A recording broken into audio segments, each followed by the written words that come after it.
situation is very tensed in Manipur. Curfew has been imposed in Jiribam as yesterday at around 3 p.m. there was an attack on the CRPF camp in Jiribam. At that point of time, there were 2 bulletproof cars which were standing outside and they retaliated.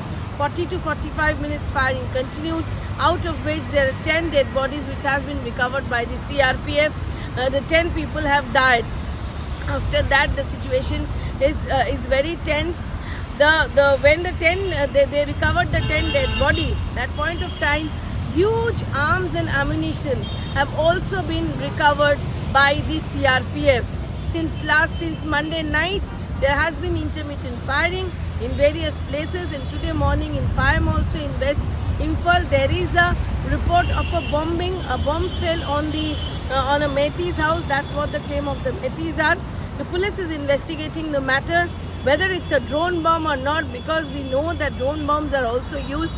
Some videos of drone bombs have also surfaced in, but an absolute curfew for an indefinite period has been imposed in Jiribam. In one side, the top sources tell CNN News 18 that there is going to be zero tolerance now for any insurgent group or anybody who is actually taking law in their hand. Anybody carrying any weapon which is illegal, very, very, very strong actions will be taken against that group or that person. That's what we are getting it from the central government and also from the force sources. On the other hand, the Kuki side, they are saying that there were village volunteers who were patrolling there and they were killed and they are condemned it. They have declared a shutdown today and they are planning to continue. There has been some retaliation also from the hillside. That's what the Meiteis claim. Now this is a trouble which has started 1.5 years back on the month of May with this